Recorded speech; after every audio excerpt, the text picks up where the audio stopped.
Looking in, I am drawn to the cage, something exotic, spiced by another world. A kind of lovebird.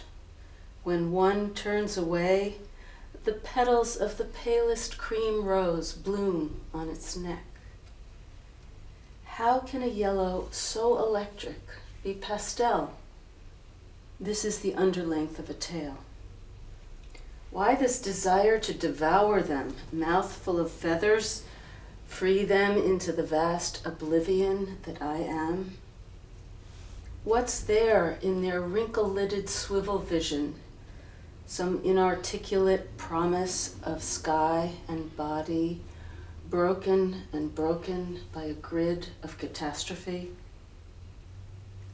I know a dwarf macaw that sleeps between Elizabeth's breasts, who picks a flake of skin ever so gently with his beak from her nose.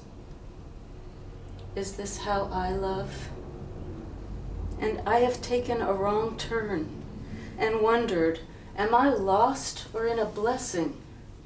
And small with uncertainty, parked the car and entered a steel warehouse door on a barren industrial lane.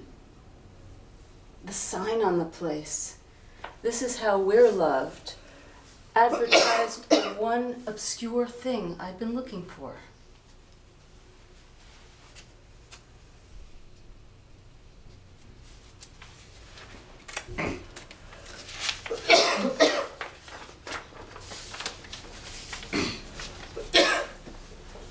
The nature of the beast.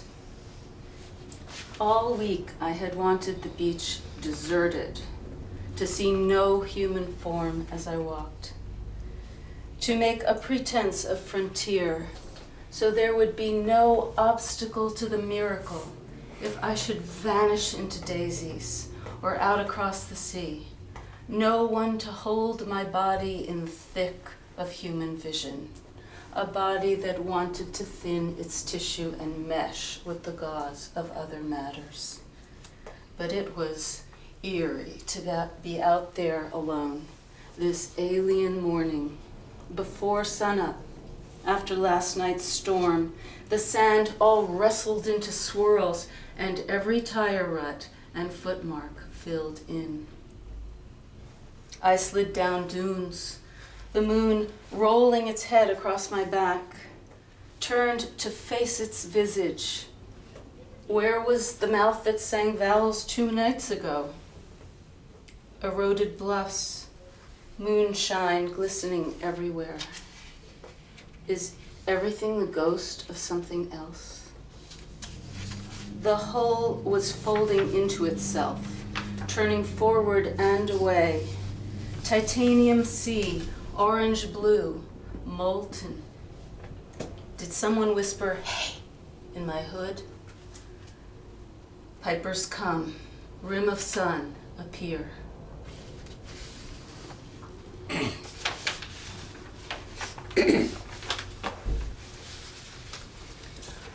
Unkempt graveyard near the shore.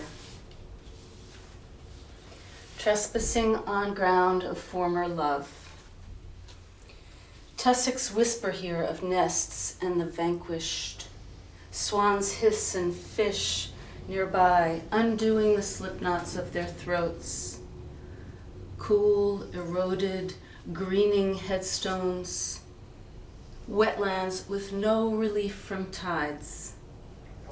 I come here often to wonder how to live and listen.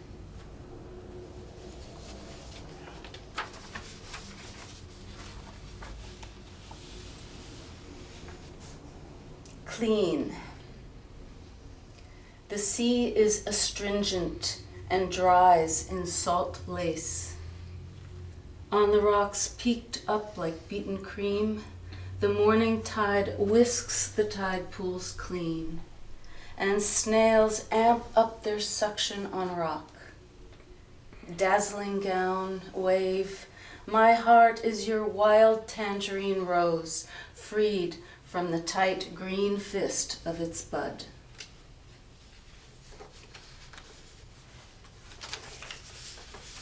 I used to live just across Route 1 in Rye, New York, from a marshlands bird preserve, and the property directly abutted a big golf course.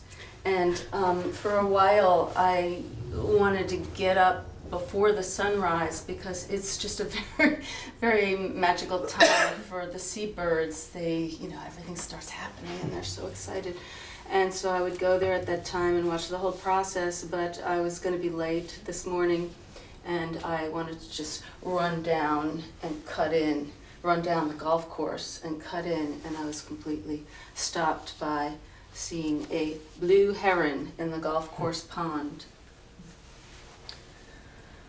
Poised in her elegant lean, watching the underskin of the steaming pond, she is a study in patience.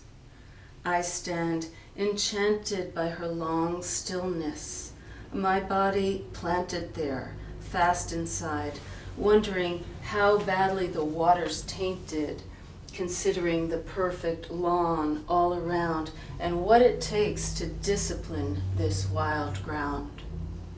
One quick jab, one tear at the chiffon water, and she is swallowing whole a thrashing fish.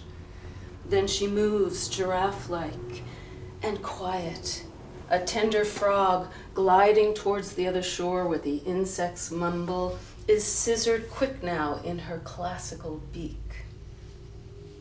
Dark doilies of trees on the water, the fish and frog dissolve inside that fine blue Buddha. Suddenly, my presence comes to her, and she snaps out her startling other shape. The wing spread, she works to the feather tips. I see her fly into the lightest spot, far into the only day as it breaks.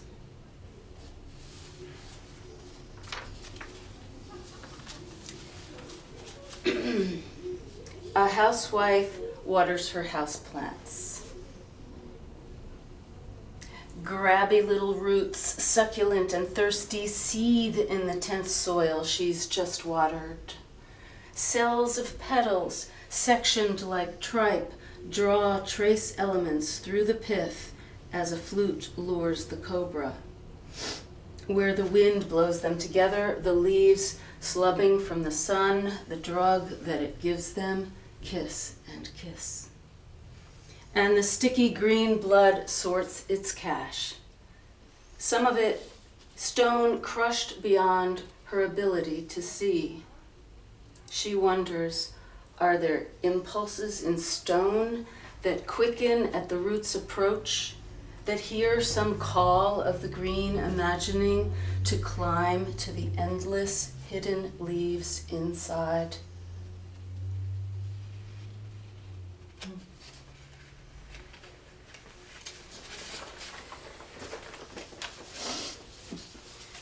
Words of an abstract water lily. The thing to climb to? A kaleidoscopic view held to this dominant eye.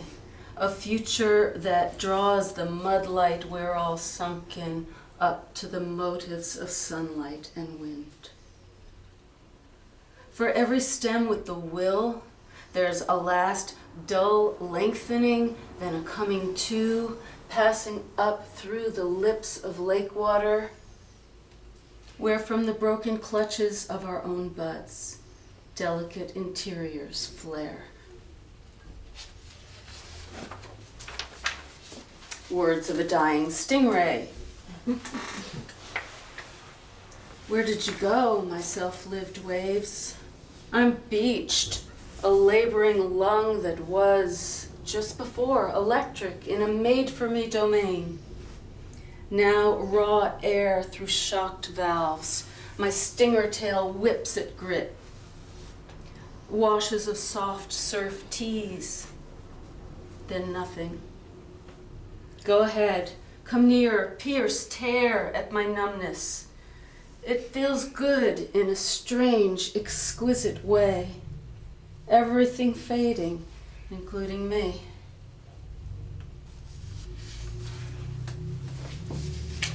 What's going on? Horses mosey across the black lake at the center of the sunflower.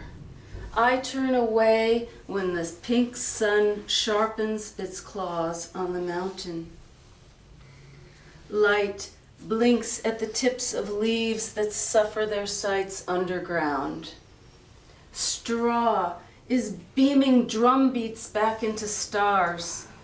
The zippers of feathers are rejoining for flight.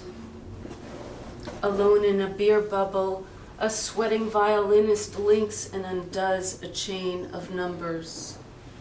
Shells are building themselves in the sleep of seaweed.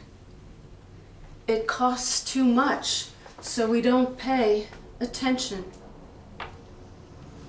A reindeer stag is rubbing moss off its head branch, a weapon whose incipience was pure imagination. Matter imagines its future. This is how change happens. Desire becomes motion, becomes texture in time.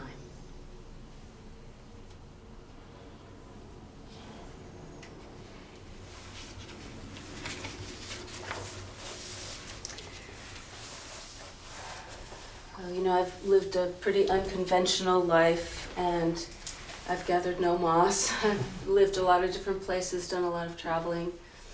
And there was a process of coming to make Vermont my full-time home. I had an apartment in Manhattan for 7 years and was kind of going back and forth. And so the beginning of this poem refers to leaving the urban life, although a lot of the poem refers back to other places I've lived and other times in my life. But it's called My Calling. Jackhammered morning and starless night, keep yourself. Who never got out of bed till noon was a despot. A bit of chalk or talc or cake, a small catch or clasp there in a voice I'd grown to love, hardly recollected. Persimmons, heavy in the orchard, glutted with their own starch and sweet water, thud to the ground, split, the pool too cold to go in by then. How does a body cinched into sections like that even talk to itself? 3 ants struggle to drag a dead one. Welters of sorrow rise to pitches that urge even broken wings to fly. I excel at so long. Shadow of the cupola on whitewash across the way. Wood grain in a beat, bleeding a peninsula on the kitchen's center island. The brook racing, tumbling in a gully beyond earshot. Quails with decorated heads purr and scoot across the lane into my raised glass bottom. One more dip and turn in this music, and I won't be there ever again. Had I a career, I might be famous for calling in sick.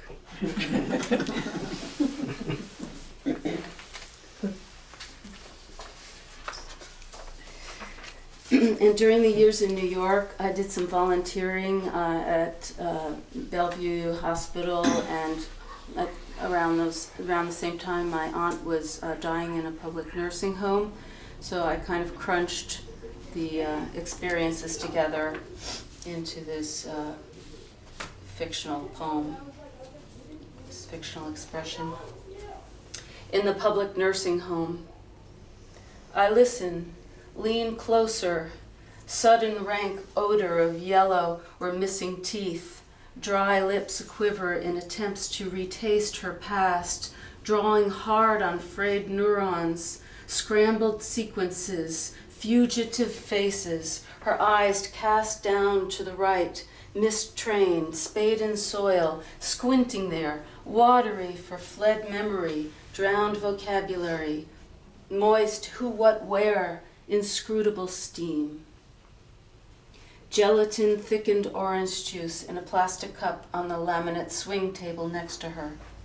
She cannot swallow a liquid anymore. Bewildered bluebell eyes rise to mine. I pick up her crumpled, cool bone hand, crazed with gray-green veins, and say, "Doesn't matter. Did you love? Did you ever love?"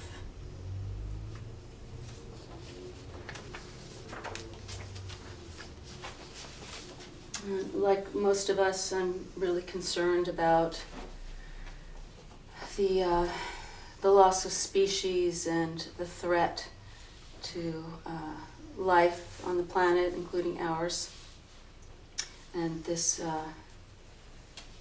came out of that. Magma.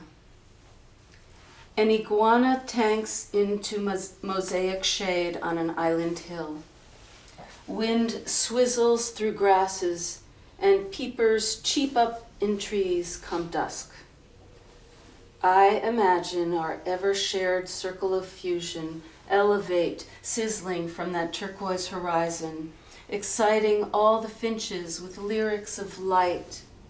Rooster on a broken wall, clarion, primordial.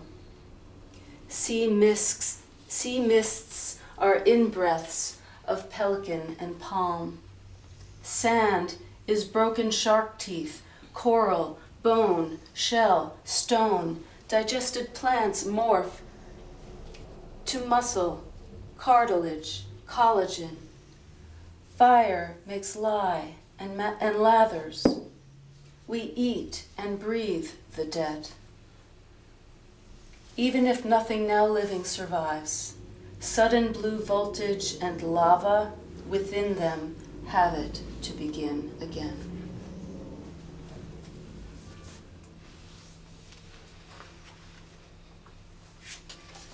One can only hope.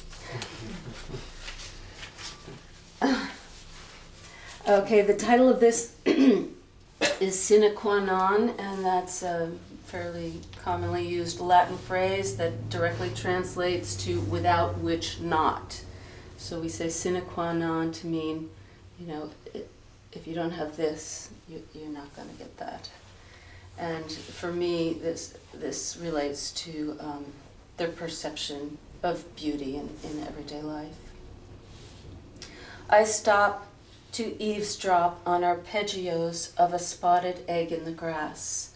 My eyes trace up rivers of bark, chest pianoing for the nest, green flutter there. And later, when I add a silver bowl of oranges to a blue-white tablecloth washed with flutes of violet light, a bow draws low across a cello, and tomorrow dew warms to nothing in nasturtiums, honey from a turn of spoon, needles into teacups of ghosts and violas. And this is the last poem. I don't know if you know that song from Camelot, that famous musical. I'm not a good singer, but if ever I should leave you, it wouldn't be in springtime. It goes through the different seasons, and this poem is my homage to the natural world, particularly the forest and the forest's love for its creatures. If ever.